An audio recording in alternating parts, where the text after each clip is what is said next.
Hello and welcome to NAIFA Live. I'm your host, Zach Hewells. We have a great program lined up for you as always. After some brief association updates, you're going to be hearing from our featured speaker for today. Immediately following that, there will be an interactive breakout session, so have your questions ready for today's speaker. But before all that, we're going to go to our NAIFA volunteer from NAIFA, Tennessee, John D. Richardson, for the Pledge of Allegiance. I pledge allegiance to the flag of the United States of America and to the republic for which it stands, one nation, under God, indivisible, with liberty and justice for all. Thank you so much, John. And now we're going to turn things over to NAIFA CEO Kevin Mayu for some NAIFA announcements. Happy New Year. We're celebrating our 4th year of NAIFA Live. Can you believe it?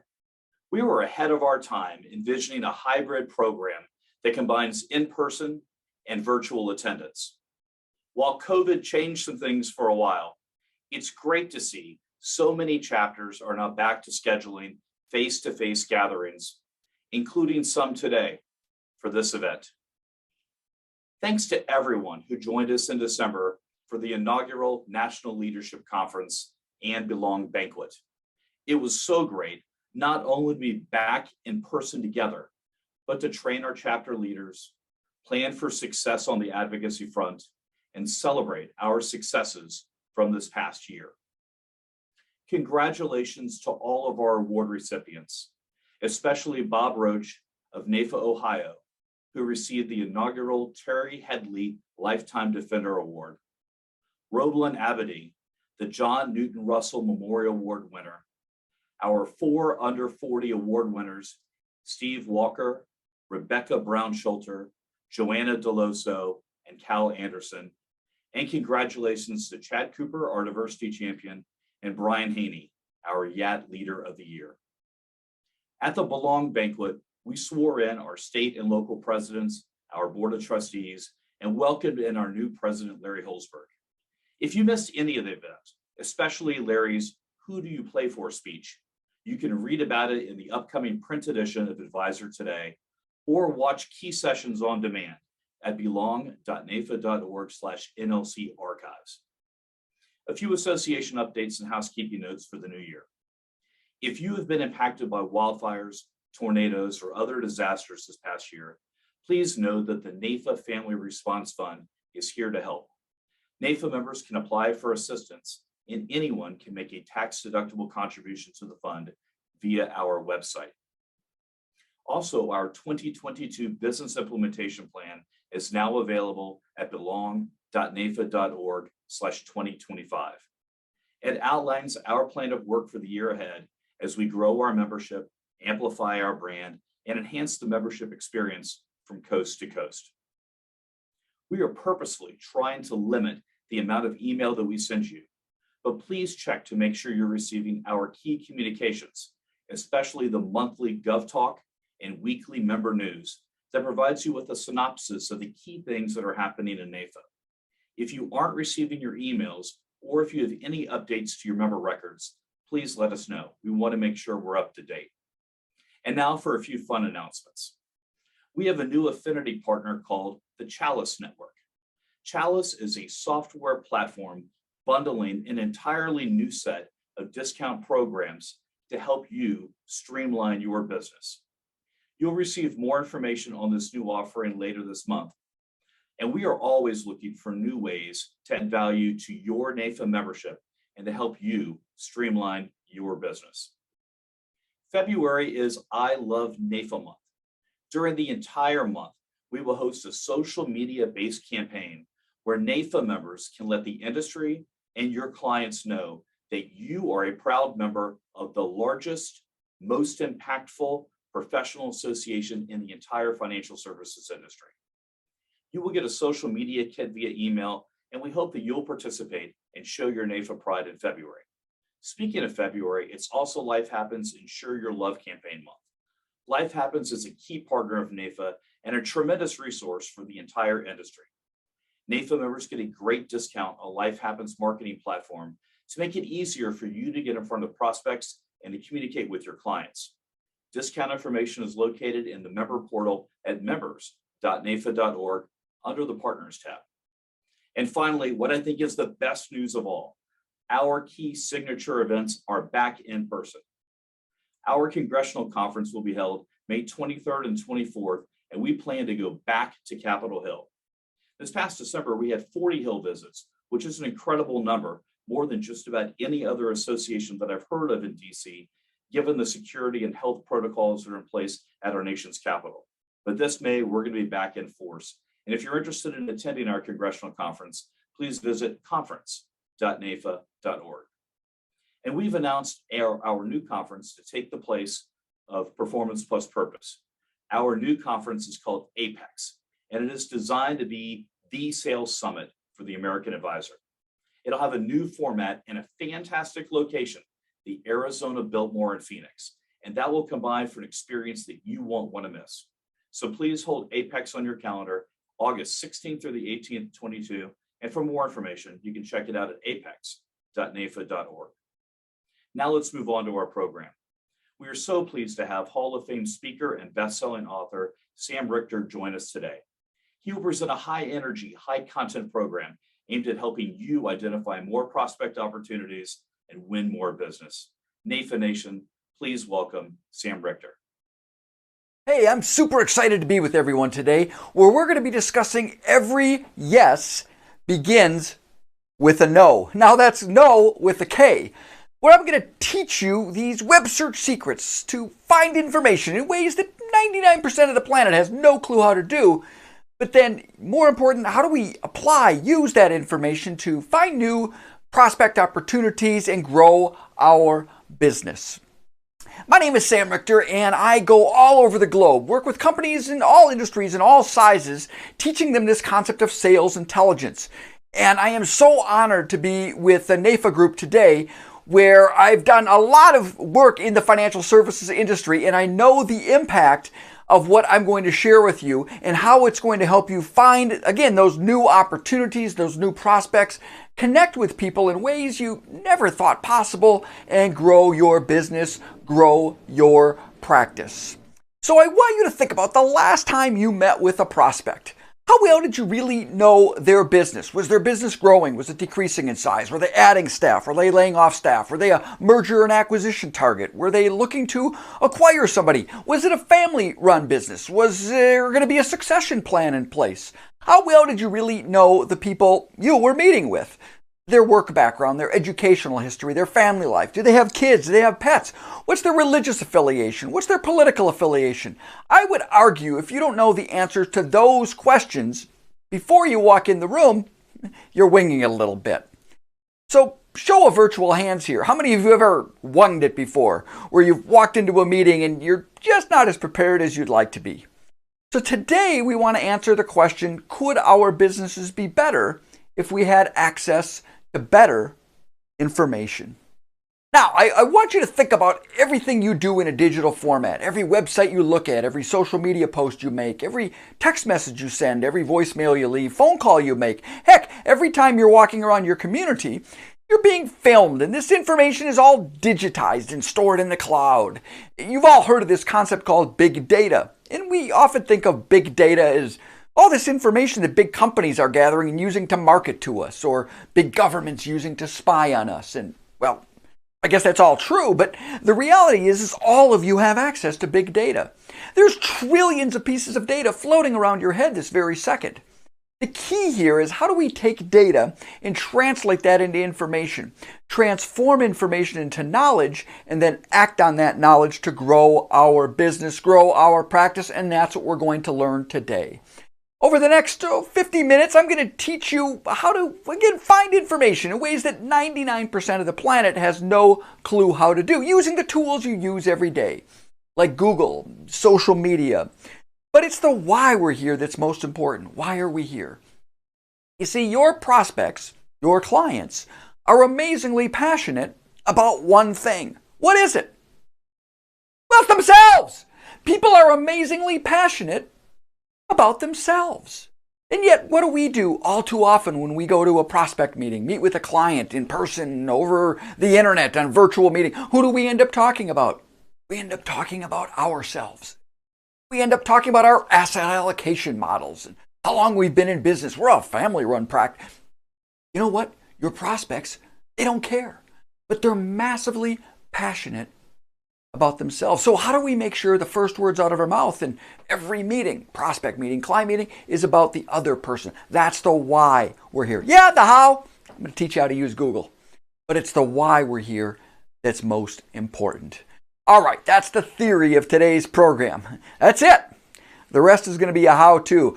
I'm going to teach you how to know more. Now, if you haven't figured out already, I'm not one of these motivational speakers that climbed Mount Everest naked and saved a cat on the way down. And I'm going to give you 3 leadership principles, remind you of the 3 principles, and conclude with the principles. You're going to get about 50 things today. The good news is, feel free to take notes, feel free to take screen grabs, but don't worry if you miss anything, because you see, that little book right there, you're all going to get access to it. The Sales and Business Intel Reference Guide. It's a step-by-step instruction manual on everything I'm sharing with you today and a whole lot more. It's really the instruction manual for my 4-hour program. I'm just sharing with you the keys, the tips, the tricks you're going to need to use every day. But so again, if you miss something, don't worry about it. You're going to get access to the guidebook. And oh, by the way, I'm going to give you a really cool surprise. We're going to tell you about that at the end. All right, let's dive in. I'm going to put you through Search University. And if you don't mind, we're actually going to start out in Google University. And well, if it's okay with you, we're actually going to start out in Google Kindergarten. So I want to teach you the basics of these tools that you use every day. You just never really were taught how to use them effectively. So Search University. Again, we'll start out in kindergarten. Let's give it a shot. All right, we're going to dive in. The first thing we need to know is, what is Google? Think of Google as like a big vacuum cleaner. Imagine this vacuum cleaner going all over the internet, and what it's looking for is websites with words on the page. Google finds a website with words on the page, it flips on the vacuum cleaner and stores the words in the big vacuum cleaner bag or the database. So you go into Google and you type in 1, 2, or 3 words. Well, what's all that's happening? There's no human in the background saying this site's better than that site. So if I go into Google and type in the word insurance, what do I get? Oh, about 80 billion search results, right? Every website in the world with the word insurance in it. Health insurance, annuity insurance, car insurance, cyber insurance, everything in between. So the key to effective searching is math. It's a mathematical equation. You may have heard the term Boolean logic by a 19th century mathematician, a guy named George Boole. He's basically the guy that invented the zeros and the ones. Now, if you took a computer science class in the 1980s, 1970s, you learned Boolean logic because it's kind of how our technology runs. But here's the thing. You want to know the power of really good technology? It's intuitive. You want to know the problem of really good technology? It's intuitive. We never learn the good stuff. We never have to read the manual. Well, the good news is the good stuff's pretty easy. Let me show it to you. Boolean Logic 101. The first one's a plus sign. Hey, Google, every result you deliver must have this, and it must have that. It must have the word insurance, and it must have the word retirement. I'll put in a plus sign, a space before and after the plus. Now, insurance could be in the first paragraph, retirement could be in the 40th paragraph, but both of those results must appear on every page. Now, here's some good news. You don't even need to know this one. So if I go into Google and type in insurance retirement with no plus sign, I get the exact same results in the exact same order. Why did I show it to you? Because next time you're in Google, I want you to type in 2 words, no plus sign, and then watch what happens to the website address. And you'll notice that Google or any search engine starts building the mathematical equation for you. So I want you to start thinking mathematically. Now the next one's or in all uppercase. Give me this or give me that. I'm not really sure. Am I looking for directors or am I looking for managers? By typing OR in all uppercase, we expand our search. Give me this or give me that. Now, don't put or in lowercase. If we put or in lowercase, we get every website in the world with the word or in it. Don't want that. This or that, director or manager, or in all uppercase, space before and after the or, we expand our search. Now, this next one's super powerful, the minus sign. You're going to love this. How many of you search with this? Virtual show of hands. Most people don't know it, but you'll love it because it's a huge time saver. It's a filter. See, I know what you're saying. You're saying, Sam, I already Googled people prior to a meeting. I know you do. That's called surfing the internet. What do I mean? You go in there, when you're looking at somebody's website, let's say it's a small business owner, you're looking at their website, what are you looking at? I mean, are they telling you anything they don't want you to know? No. You're looking at their online brochure. Of course you're going to do that. That's Google Preschool. You also say, Sam, I don't have time to research people. You know what? You're right. You don't. But if you're like most folks, you're wasting a couple hours every day looking for information online. Looking for information not just on your computer, but on your network drive, in your email. You see, a lot of these techniques I'm sharing with you can all be used when you're searching your network drive, your computer, your email. One of my favorites is the minus sign because it's a filter. It removes bad search results. We're going to use my son Cameron as an example. So we live in Minnesota, Minnetonka, Minnesota, big Vikings football fans. I'm like, my son goes to the University of Missouri. So his history teacher said, hey, Cam, I want you to write a report about the Vikings. You know, the guys from Norway with the big boats and the swords and the horns on their helmets. So Cam does what any kid does. He fires up Google, types in the word Vikings, and what does he get?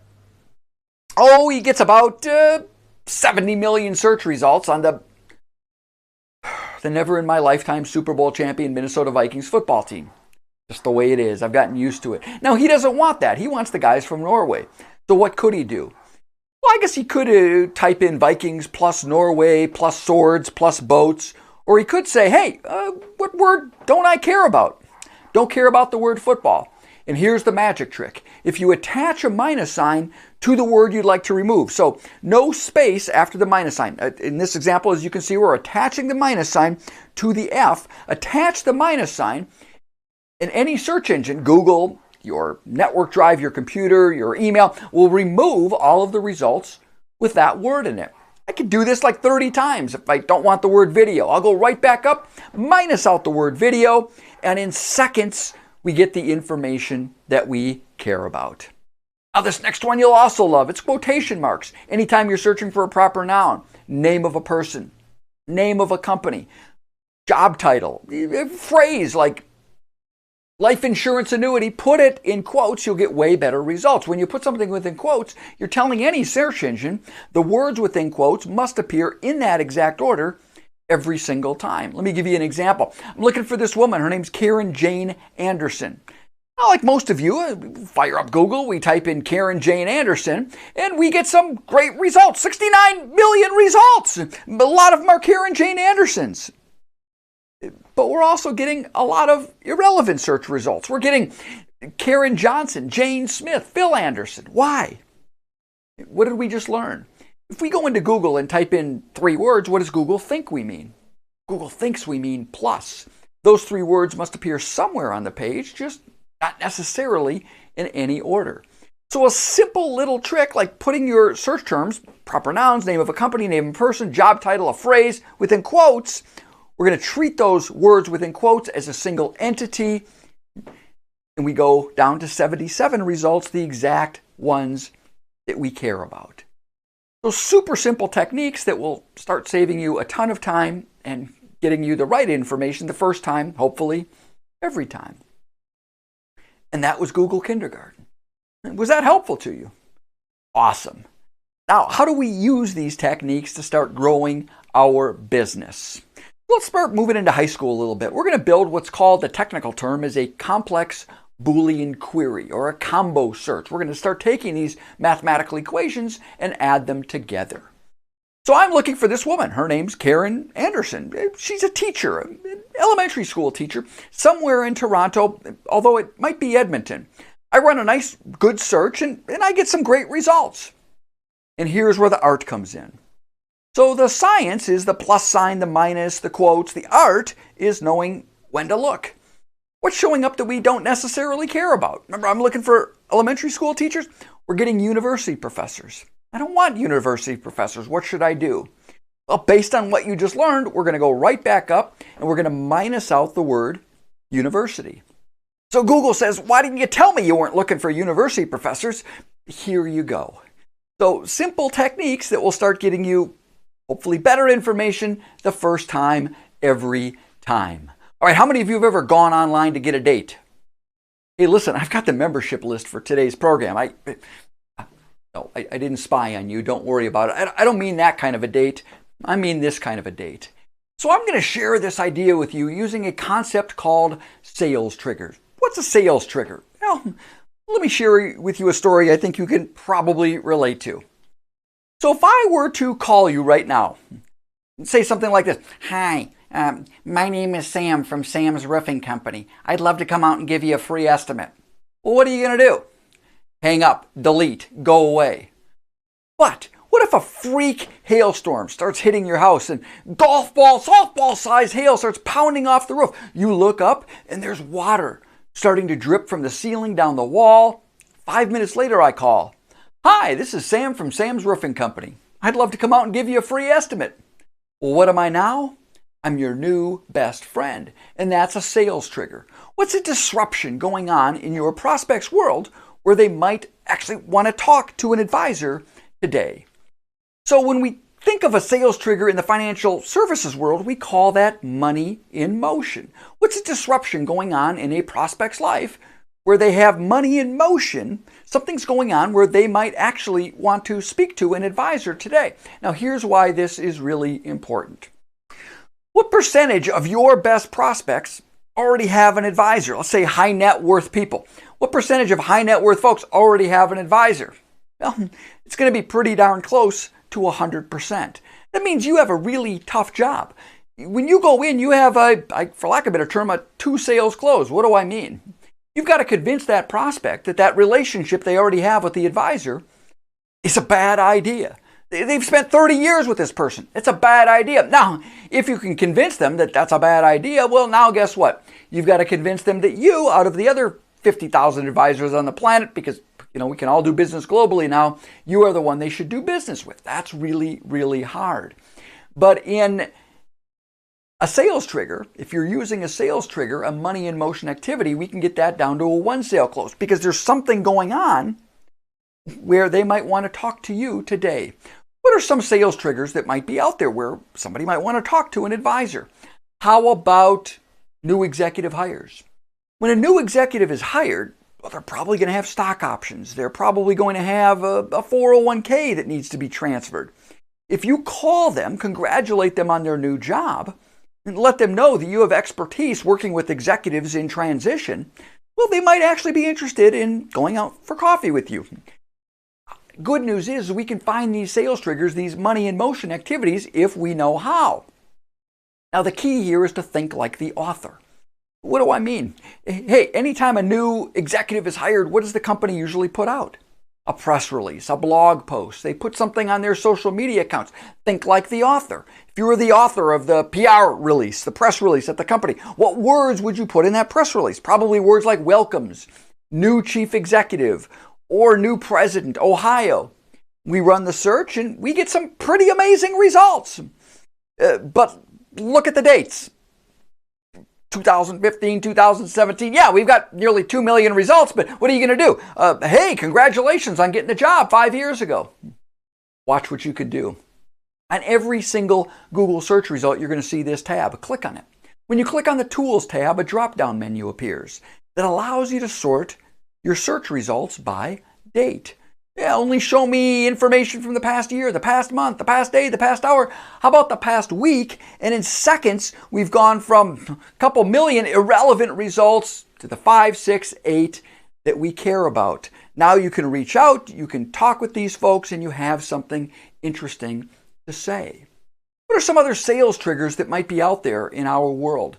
Well, think of some. How about anytime there's a merger and acquisition between two companies? Think like the author. What words would you put in there? A merger or acquisition, announce or announces or completes. Medical device industry, we'll put that in quotes, and we get some amazing results. These are people that need to hear from you today. Manufacturing, relocating or relocation. A lot of people like an advisor in their community. Companies relocating their headquarters to your community. Great time to call. That's a money in motion activity. Manufacturing, relocate or relocation. What words would go in that press release, that article? Decides or announces, finalizing. These folks need to hear from you. We're going to find the executives. We're going to reach out.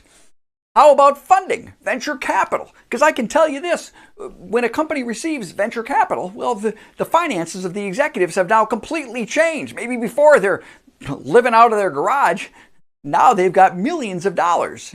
They need to speak with someone like you. That's a money in motion activity. We can find these. Type in the name of a city, Atlanta, VC or venture or capital. What words would go in that press release? That article, raises, raised, receives, sort by date. These are the exact people who we want to call on. Now they need to hear your message. Now, am I suggesting that we don't need lead lists? No, of course not. Of course we're going to get lead lists. We're going to start at A and end at Z. Why? Because it works.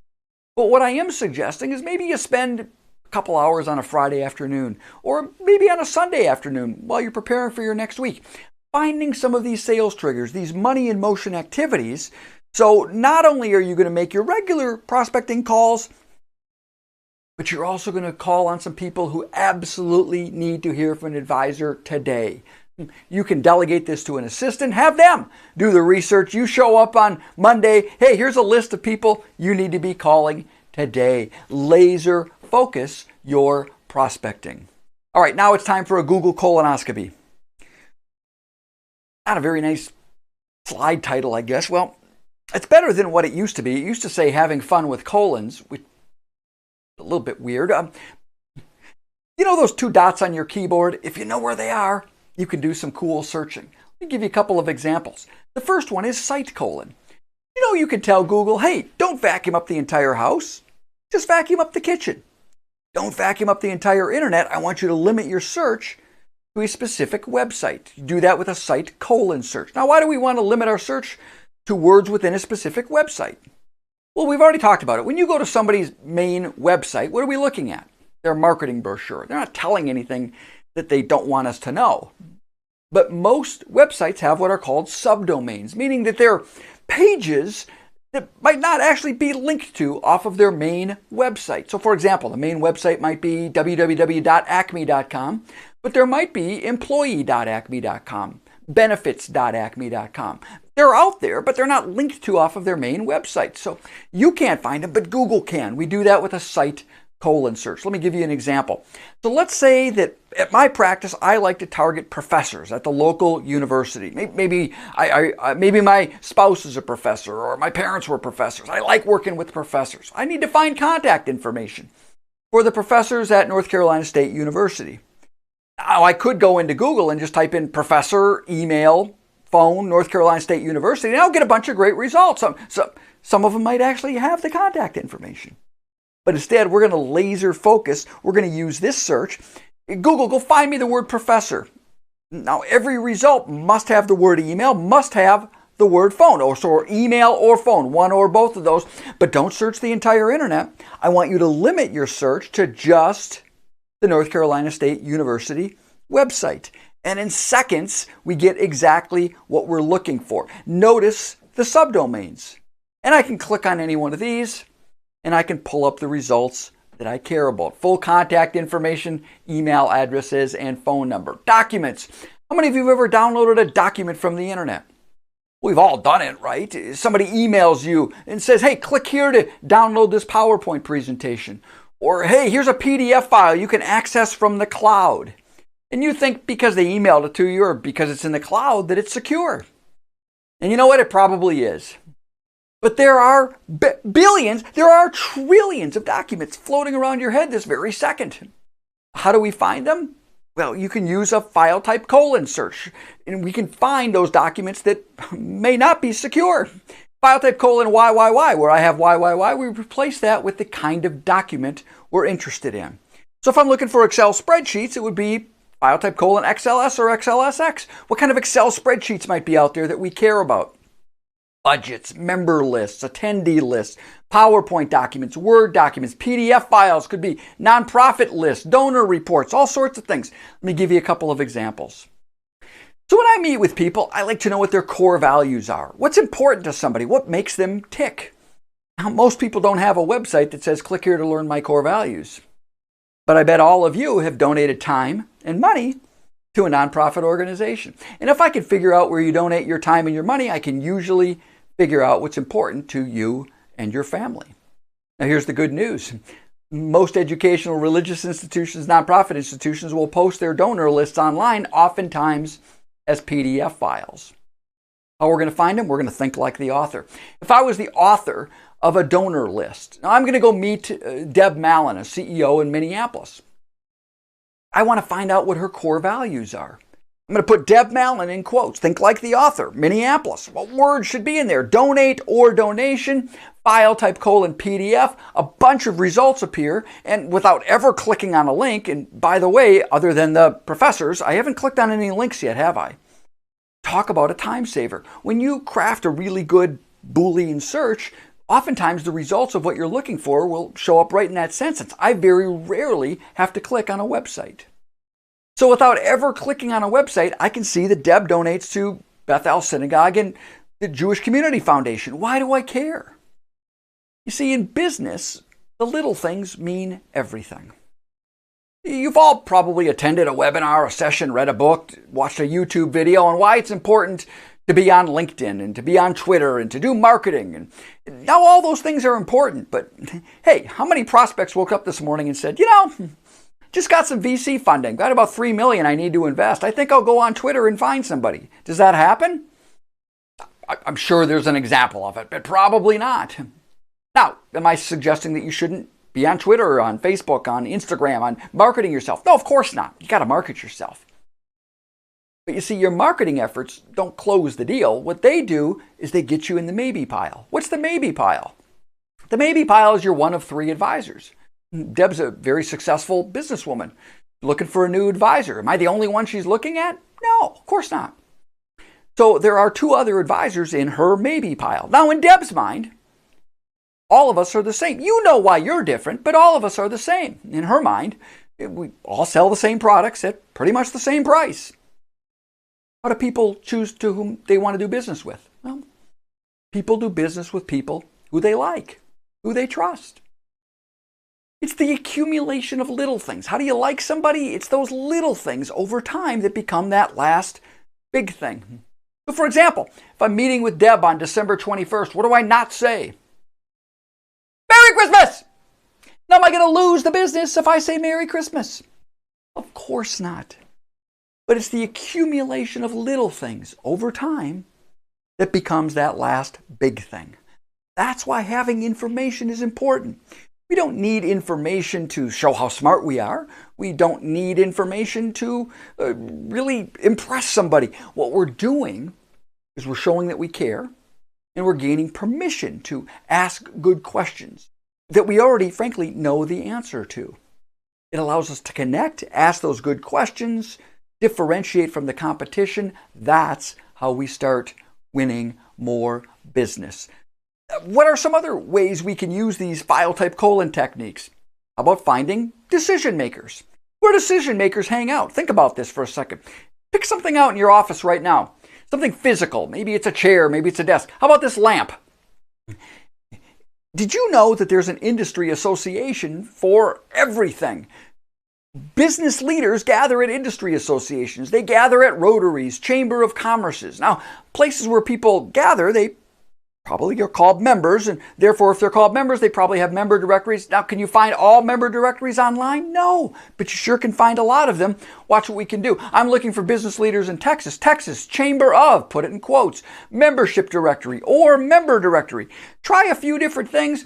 Limit your search to file type PDF. It is crazy what you can find when you know where and how to look. Full contact information of these business leaders, names, addresses, phone numbers, email addresses. It is crazy. Now, if there's members, they might have events. And if there's events, they might have attendees. Is every attendee list online? No, of course not. Think like the author. If there is an attendee list online of business leaders, what words would you put in that attendee list? Words like president or CEO. Tampa Bay, put it in quotes, list or attendee. File type XLS. I want to limit my search to Excel spreadsheets. It is crazy what you can find when you know where and how to look. Full contact information, email addresses, and phone numbers. Now, sometimes when I'm searching for people, I want to skip the junky web. What's the junky web? Have you ever searched for your own name? probably your LinkedIn profile shows up, maybe your bio on your website. And then you get a bunch of junky websites. What's a junky website? Places that want to sell you a background check. I don't want to buy a background check. Well, think of all of the documents where your name appears. If you own a home, there's a document. If you own a business, there's a document. If you have a professional license, there's a document. Pay taxes, there's a document. Heck, if your kid scored 3 goals to send the soccer team to the state tournament and they wrote an article about Junior and they included mom and dad's name in the article, there's a document. Google, I'm looking for this woman. Her name's Karen Anderson. I want you to skip the junky web. So find me the phrase Karen Anderson, the word Canada, but I want you to limit your search to file type Excel spreadsheets, PDF files, or Word documents, and in seconds, we get the results that we care about. Super simple techniques that will help us find better information, hopefully the first time, every time. And that was Google. Was that helpful to you? There's a lot more Google tips in that guidebook that you'll get access to later, but those are the ones I thought you'd start using really every day. Now we're going to talk about the scary part of the internet, or what's called the invisible web. Websites that, for whatever reason, Google can't vacuum up. So what percentage of the free and publicly accessible internet do you think Google even gets to? Well, it's got to be 80%, right? 50? 20? Most people are shocked that it's less than 5%. It's estimated that Google gets to 4.8% of the free and publicly accessible internet. The rest is what's called the invisible web, or websites that, for whatever reason, Google can't vacuum up. Now, why can't Google vacuum up a website? Well, there's lots of technical reasons. People build their websites incorrectly. I'll give you one you can all relate to. Google can't register.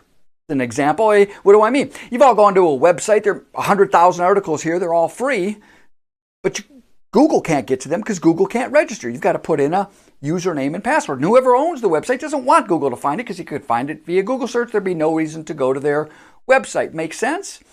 So there are, I'm sure, millions of invisible websites. Let me share with you a couple that I think you're going to use probably every day.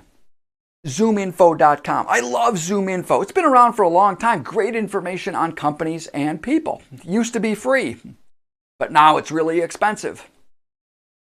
Which kind of ticked me off. Let me show you how you get access to ZoomInfo. We're going to use some of the techniques that we learned earlier. Hey, I'm meeting with Richter Company. So I'm going to put Richter Company within quotes, but I want to limit my search to zoominfo.com/C. C stands for company.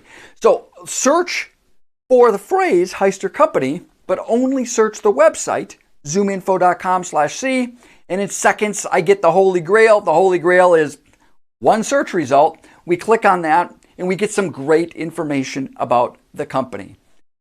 Now they got about 1,000 employees, do about $200 million in revenue. Now, is that accurate? No!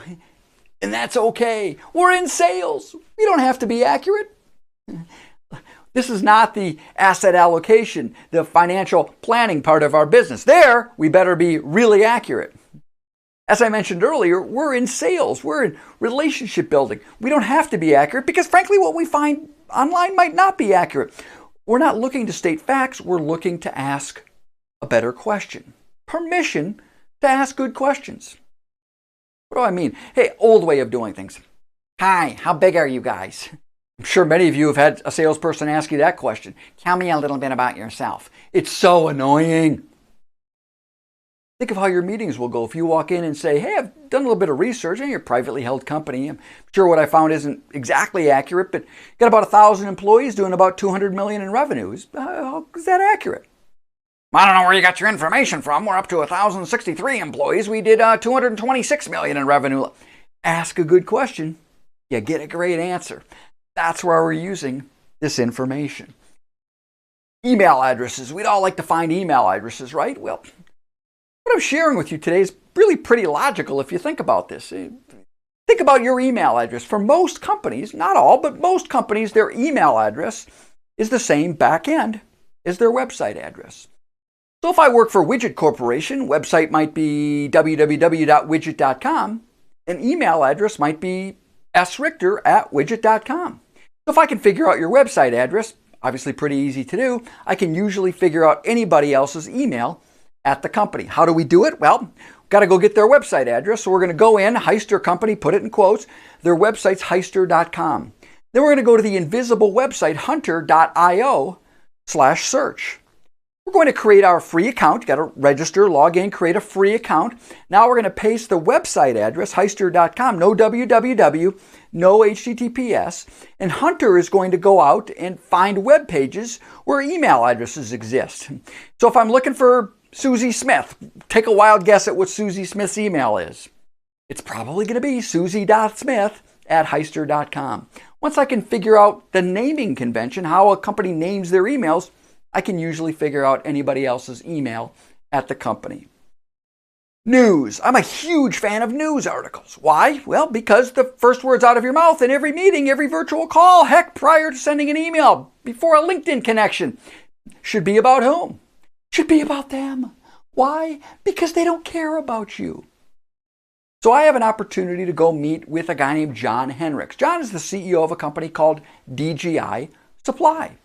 So I like to practice what I teach. I go into Google, I type in DGI Supply, nice Boolean search, and I'm going to look at their website. Now I know this is Google preschool, but I have to know what they do for a living. And they're about a $50 million distribution company outside of Chicago. Well, because the first words out of my mouth should be about the other person, I'm going to go in and click on this news tab. You've all seen it, the news tab. It's on every single Google search result. And what it does is it finds news articles. Find something, read about them. First words out of my mouth are about DGI Supply. But here's the challenge. Nothing appears. What do you mean nothing appears? Well, think about this. Google News is looking at the Wall Street Journal, the USA Today. They look at smaller publications or trade journals. They don't really keep them in the news database for very long. DGI Supply, a $50 million distribution company outside of Chicago. They're not being written up in the Wall Street Journal or the USA Today. What do? I go to the invisible website, yougotthenews.com. You've never heard of it. For full transparency, it's my website. I built it because I was so tired of not finding news articles inside Google. I had to build my own. It's a super extensive news search engine. So where Google News had nothing, I'm going to go in and see if I can find something on DGI Supply. So I'm going to choose Archives. And now notice I'm not using quotation marks. You're going to get access to a couple of my search engines, and I don't need you to do the Boolean. I've done them for you. So in a sense, what I'm teaching you today is this Boolean, is these invisible websites. I'm pulling back the curtain, if you will, on the Wizard of Oz. I want you to know and understand how everything works, but you're going to get access to the Wizard of Oz. You're going to get access to some tools that just automate it. So in my engines, no Boolean, no ors, pluses, quotation marks, minus signs. So I'm going to go in, look for DGI Supply, where Google had nothing. You Got the News has got a lot, including an article about the guy I'm meeting with, John Henricks, gold medalist, Australian Olympic swim team. In fact, he's the first person credited to ever winning a race because he shaved off all his body hair. How cool is that? Not the body hair part, but the Olympic part. I've never met an Australian Olympic swimmer before. So you might be asking yourself, Sam, this is kind of cool, a little freaky. How do you use information in a way where people don't think you're some kind of a weird spy, some kind of a stalker? So here's the language that I use. Now, it's a little corny, but it works for me. Obviously, modify it so it works for you. It goes something like this. Hey, John, before I meet with people, I like to do a little bit of homework. You're a busy guy, and I don't want to waste your time. What have I just done? I've completely differentiated myself from pretty much every salesperson, maybe everybody John's ever met with in the last few years, because for whatever reason, even though theoretically I can access every word ever written in human history on one of these in 5 seconds, most salespeople don't bother to do their homework. So it's so refreshing when someone says, hey, I did my homework. Now, when John and I set up the meeting a few weeks ago, he's like, yeah, I'll meet with the financial advisor. When John saw my name on his calendar for an 8 o'clock coffee, what was going through his head? Oh, God, really?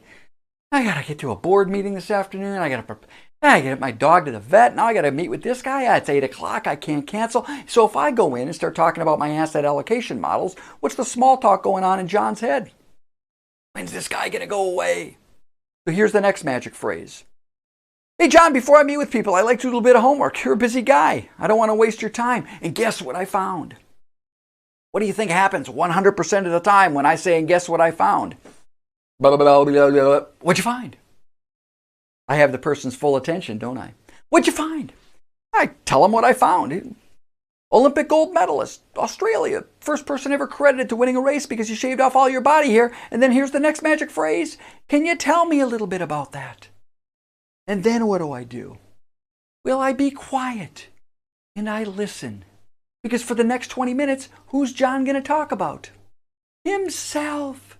And that's our goal, isn't it? Our goal is not to talk about us. Our goal is to talk about the other person. Use those ears. Listen. Talk to somebody about something you know they're interested in. And guess what? They're going to share stories. They're going to talk. And you're going to find something related, something interesting, something where you can connect. Where it's when it's your turn to talk, now you're like buddies because you've got a shared connection, maybe where they used to work, maybe a nonprofit they do, maybe one of their hobbies. Listen carefully, find out what the other person cares about, and build those connections. Now, sometimes you will find information that's just not appropriate to share. You know, hey Joe, congratulations on the second divorce and the third bankruptcy. You think you'll get it right this time? You're not going to go there. But let me ask you, when you know something about another person, you've all been in that chair before, right? Where you know something about another person, they don't know that you know it. When you know something about another person and they don't know that you know it, how does it make you feel? Confident, powerful. Remember, people do business with people who they like, who they trust. People like confident people. There's energy that comes across. When you know something, you don't have to use it. Matter of fact, most of the time I don't. Just because I know something doesn't mean that I have to share with you that I know it, but I can use it to ask better questions, and it builds my confidence. People do business with people who they like and who they trust. LinkedIn. Who here's got a LinkedIn account? Well, you all probably do. Why do you have a LinkedIn account? Well, it's your resume. You want people to know about you. 750 million people on LinkedIn, and most of you use it incorrectly. So, hey, my lawyer makes me ask this question. See, LinkedIn used to be free, and it used to be super easy. And then Microsoft bought them for a few $1 billion. Microsoft would like their money back, so it used to be free and easy. Well, now it can be expensive and hard. So, how'd you like to get access to LinkedIn for free?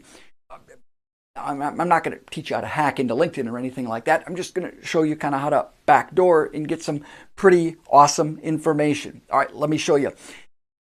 We're going to use our Boolean inside the invisible web. Hey, LinkedIn, find me every chief executive or chief operations or chief financial. Notice I'm using my quotation marks, my or in uppercase, space before and after the or. I run my search. I click on the people button, and I get the low number of 792,000 results. Better than 750 million, but that's still going to be a pretty big list to go through. What do? How many of you have seen this button? The filters button. It's on every single LinkedIn result. It's up in the upper right-hand corner there. We're going to click on that filters button. When we do that, we can sort our results. Well, of all those executives, only find me ones who live in Des Moines. And of all those, only find me ones in the retail industry. And in seconds, I've gone from 750 million results to 700,000 to the 64 who we care about. Perfect. Using these techniques, we can laser focus. Now, here's the challenge. LinkedIn only lets you look at their first, second, or third level connections. And well, I don't know a lot of people who know a lot of people who know a lot of people who are executives in the retail industry in Des Moines, because that's who I want to talk with. But when I click on the link, well, LinkedIn says, nah, you're not very popular, but for $79, you should upgrade. You know what? Upgrade. Sales Navigator is an awesome tool. I mean, for $79, seriously? If you can't get an ROI off of $79, well, you better be taking my masterclass. We got a way bigger problem. But maybe you're like me. You don't want to spend the $79. You just do the occasional prospecting. So what can you do? Next time you get, you're not very popular. What you're going to do is you're going to take your mouse. You're going to highlight that job title. We're going to then copy that job title. We're going to go into Google. We're going to paste the job title in exactly as it was in LinkedIn. But here's the magic trick. We're going to put it within quotation marks. When you put it within quotes, Google is going to give you the person's name. Now we're going to grab that name. We're going to copy that. We're going to go back into LinkedIn. We're going to put the name within quotes, put part of the company name, maybe the city where the individual lives. LinkedIn says, well, geez, you've got that much information. You must be friends with him or her. Here you go. So congratulations. You now have access to 750 million people around the globe for free. And you are graduates of Search University. Now, is that everything that I teach? No, I've got a 4-hour, I got a 6-hour program. But those are the techniques as an advisor, as an agent that you're going to use, if not every day, certainly multiple times per week to start saving you a ton of time and get you access to better information, hopefully the first time, every time. All right, so now that you know how to find information, we've got to go prepare for a prospect meeting. We're going to go on a meeting prep. Now, we're not going to do this the old way. We're winging it. We're going to go use the techniques that we've learned to find information about a privately held company, a private citizen, to see how we can use that information to connect, build a relationship. It's easy now that you know more. So let's dive in and get some information. Now, why is this important? Again, we've talked about it, drill it into your head. But I think in the world of prospecting, in the world of sales today, it's no longer enough to be interesting. Interesting is what you've always been. You've held events. You've really look awesome on LinkedIn, on your social media profile. You got a great website. Maybe you do a radio show. You look interesting. That's great. No longer enough to be interesting. In today's world, if you want to succeed in prospecting and sales, you need to be interested. How do you do it? We use these techniques. We know more. All right, let's go do a little searching. We're meeting with the CEO of a company called Environmental Graphics. Now, they're located in Minnesota. We're going to do a nice Boolean search. I know this is preschool, but we got to see what they do for a living. And we find out that they're a company that creates wall murals, beautiful wall murals for event centers and restaurants. They must have had a tough year. Maybe not, though, because we also find out that there is a second company called muralsyourway.com where you can go buy a mural for your house.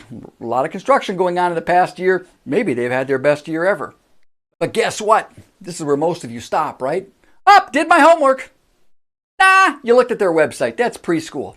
Let's see what we can find now that we know how. We're going to go to the invisible website, buzzfile.com/home/basic. Kind of like Zoom Info. This one you have to register for. It's completely free. We type in environmental graphics and we learn a little bit about the company. There's the guy we're meeting with, Ted Yock, and we see that the company does about $66 million with 52 employees. We're going to go to You Got the News. These folks have never been written about in the Wall Street Journal, so let's find out articles about them. We go in and now notice, again, no quotation marks. A number of articles appear, including one. They came out with a brand new product and they just won Best of Show at NeoCon.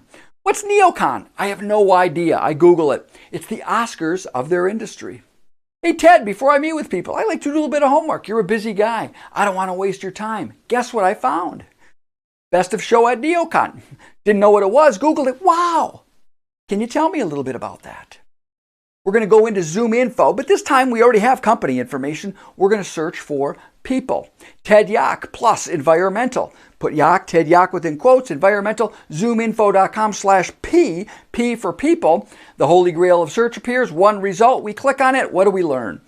Ted is the founder, the president, chief executive officer at the company. Ted and his wife have 3 grown children, a couple of grandchildren. He lives in Edina, Minnesota. He's a member of Colonial Church. He's not very good at golf, below average at tennis. He likes to hunt pheasants, scuba dive, and travel. Does it bother you I can find this? Oh, it's getting a lot worse. We're going to go into Facebook. Now, Facebook has a horrible search engine. It used to be good, but nothing I taught you. No Boolean's going to work because, you see, they've gotten a little privacy trouble, so they make their search engine really bad. Meaning, if you're looking for Joe Smith, good luck. But luckily, there's not a lot of Ted Yock, so we're going to type in his name and we're going to put something else. Maybe the city, maybe his company name. Ted Yock Murals, and we get people. We're going to click on that, and there he is. And now, as you can see, Ted and I are not friends. After today, we'll probably never be friends. But look what I can find. I could see that Ted went to Marquette University, Cathedral High School. He's got a son named Steve, another son named Greg. He likes the TV show Modern Family. He likes to read Thomas Friedman books and Vince Flynn novels. He likes to play dominoes and cribbage, and here's a picture of Ted on a camel. Does it bother you I can find this? Oh, it's getting a lot worse. We're going to go to hunter.io/search. Got to get this guy's email address, muralsyourway.com. Take a wild guess at what his email address is. Probably tedy@muralsyourway.com. OpenSecrets.org. Every political contribution made in the United States by companies or individuals. Why do we care? Because in today's world, maybe knowing what not to say might actually be more important than knowing what to say. As you can see, Ted has a certain political persuasion. There are probably some certain topics we're not going to talk about. We're going to see where Ted donates. Same search we did on Deb Mallon earlier. And we see that Ted donates to the Alzheimer's Association, North Star Therapy Animals, Rotary, and other organizations. Hey, I've been a member of Rotary. We can talk about service projects. Find something in common where you can ask great questions. TruePeopleSearch.com, one of the scariest search engines on the internet. Type in Ted's name. What can we learn? There's his age. There's his address. There's his landline phone number, his wireless phone number, his possible relatives, previous addresses, and even his personal email address. Well, now that I have that, I'm going to go to Realtor.com. I'm going to type in the address. I'm going to pull up pictures of his home, everything there is to know about his home, including that he's current on his taxes. And now that I know that, well, I'm going to go to Google Earth. I'm going to drive right up his driveway and see if he's planting rose bushes this morning. And, well, before I meet with this guy, I'm going to go find out, hey, this guy okay? Is everything cool? I'm going to go to blackbookonline.info. Not really a search engine. When you go to the site, they'll have a search engine. We're not going to use that. It's not very good. We're going to scroll to the bottom. This gives us access to every publicly accessible document in the country. Now, every city, state, county is a little bit different. I'm going to choose Minnesota. I'll choose Minnesota trial court records, and we're going to type in Ted's name, and, well, luckily Ted didn't appear. A lot of his relatives did, which made me a little bit nervous, but nothing too bad, just traffic tickets. So, hey, congratulations. If you've ever gone through a red light, you are a member of blackbookonline.info. Whew. Now, why did I share all of that with you? Well, I guess my personal mantra in life is pretty simple. It's give a person a fish, you feed them for a day, but teach that person to use the internet and they leave you alone for a super long time. None of you are getting any work done this afternoon, right? You're all going to be spying and searching on your friends, your neighbors, your colleagues. I'm just kidding. Now, if you're meeting with Ted tomorrow, do you really need to do all of that? No. But is it reasonable? You could look at his LinkedIn profile, maybe do a Google News search or a You Got the News search. Now, if you're in the maybe pile, you're one of three. Is it reasonable you could find his nonprofit donor reports, his political affiliation? Because again, I need every edge to differentiate from my competition when I'm in the maybe pile. Sure. So is it reasonable we can do a little bit of homework? Is it reasonable we could, again, look at LinkedIn, You Got the News? Yeah, I call it the 3x5. Spend 3 minutes trying to find 5 pieces of information or 5 minutes trying to find 3 pieces of information. That's it. It's easy. I've got thousands of companies, hundreds, thousands of financial advisors around the globe who use this every day. How do I know? They email me about how they're growing their business. This will really work for you. Okay, let me leave you with some gifts. If you need to reach me, that's my business card. Hey, if you couldn't find me that way, don't listen to anything else I have to say. I'm pretty easy to find. Now, I said you're going to get access to my 30-page step-by-step instruction manual. It's interactive, by the way. I give examples. You can click on those examples. It actually pulls them up. And I'm going to show you how to get this in a second. Normally, I charge you for it, but it's completely free to all of our attendees today. Now, here's the reality. I threw a lot at you today.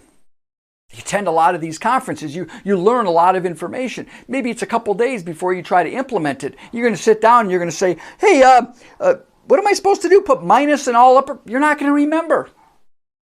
And frankly, here's what you really want to find, right? I mean, hey, Sam, can you find me an attendee list of vice presidents or directors responsible for qualified plans in the manufacturing industry in Denver? Sure, I could help you do that, but here's the Boolean search. So I've taken you from preschool up to college, but here's the PhD level searching. I'm not even sure I could teach you that, plus it changes every time. How many of you would like a tool that just does it all for you?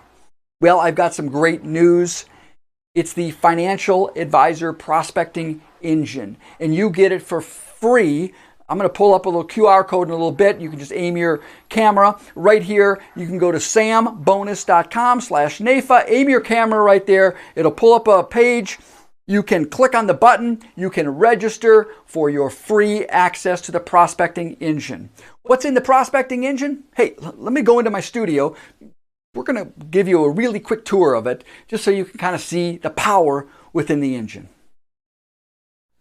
The Financial Advisor Prospecting Engine isn't some super secret database. Rather, think of it as a search engine overlay that automates a lot of what I shared with you today. The 5-minute prep area allows you to quickly prepare for a meeting, access a company website, map a location, get a company overview, who are their key executives, access recent news, and even employee reviews. The news search area allows you to quickly search general news, press releases, blog posts, and even the top credible and objective publications in the financial services industry. The power search area allows you to quickly find people by a lot of different criteria: job title, location, industry. Find people where you have something in common, maybe the same university. Now you can reach out. It's a warm call, not a cold call. Search by title. Type in a company name. Find the key executives at the company who we care about. You could even find centers of influence. Just type in a city. Find C-suite executives, accountants, and attorneys in that city who you can connect with. It's easy to determine a company's email naming convention. First name, last name. You can even enter an email address, verify that it's correct, and even see if that email's online. You might even get lucky and find a direct phone number. The existing list finder makes it easy to find those lists that are already online that might have some great information. Chamber lists, business directories. You can enter a term, a city. You might even find contacts in spreadsheets, contacts in documents, oftentimes with full contact information, email address and phone number. Activities in the news makes it super easy to find those money in motion activities, executive hires, retirements, layoffs, mergers, relocations, funding activity. Once you find one, you can highlight the company name, go back, search by title, and instantly get the people who we want to reach out to. Automate sales triggers and money in motion activities. Recent hires and promotions. Type in a company name. Find people who have maybe been at the company a long time who've been recently promoted. These folks need to talk to an advisor today. Insider stock sales. Just enter in a ticker symbol and even find those thinking of retirement. A job title, a city. Type in a graduation year and you'll find people who have graduated in that particular year. Now, is this everybody? No, but these are folks thinking about retirement. You can even find obituary announcements if you do estate planning. The Home and Wealth Finder, you're going to love this. Type in a city, choose a price range, and then find homes that fit that criteria. Highlight the address of the home, copy it, go back into the system, paste it in. Now you can find the owner of that home. Now, let's assume that that person's already a client. You can even find their neighbors. So now you can make it easy to ask for referrals or introductions. People search personal. Find someone's social media accounts. Details about the individual. Have they made nonprofit contributions, political contributions? Have they been in the news? Even conduct a general search. Search for companies by employee size, revenue size, industry, location, and more. The engine even helps you with marketing opportunities. Find a podcaster, a blogger, be a guest author, find a reporter, get interviewed. You can even go into the system and find conferences that you might want to attend, maybe even speak at. And the Intel reference guides right in the engine. It's interactive, so you can click on a highlight and actually see an example of how it works. The Financial Advisor Prospecting Engine. Find the right prospects at the right time with the right message right now. How cool was that? Again, you all get complimentary access to the Advisor Prospecting Engine. I am so excited to share it with you. So, will your business be better now that you have access to better information? Let me close with a quick story. So, people ask me, Sam, how did you learn all this? Like who taught you this? Well, it was a sales call that I had to go on right after Google came out. And this was a sales call that I couldn't mess up. So how many of you ever gone on a sales call that you couldn't mess up, especially when you're younger, right? I got a mortgage to pay. I got to start saving for my kids' college education. I can't mess this up. And the person I was calling on was a woman named Karen Anderson, teacher in Canada. Good luck with that one, right? That's like Jane Doe. So I used all the techniques to find information on Karen. You might have actually been wondering, why does he keep searching on Karen Anderson? Those are the exact search techniques that I used to teach you what I shared with you today. Well, I eventually found enough information on Karen where I felt comfortable picking up the phone. We set up a meeting. We're going to meet at a Tim Hortons outside of Toronto. Now I get there. I obviously searched her. I knew what she looked like. I walk over to the booth and she stands up. I reach out my hand and our sales call went something like this. Hey, Karen, before I meet with people, I like to do a little bit of homework. You're a busy person and I don't want to waste your time. And guess what I found? In the early 1960s, you gave birth to a baby boy. You placed that child in an orphanage and, well, that child is me. And I used all the techniques I shared with you today to find my birth mom, my birth sister, my birth brother. I closed the deal. This really, really works. Hey, thanks so much for being with me. Again, QR code, take a picture of it. Go get the Advisor Prospecting Engine complimentary from me. Usually it costs a lot of money. You get it complimentary because you attended today. I am so excited to work with you. Reach out and let's take a few questions.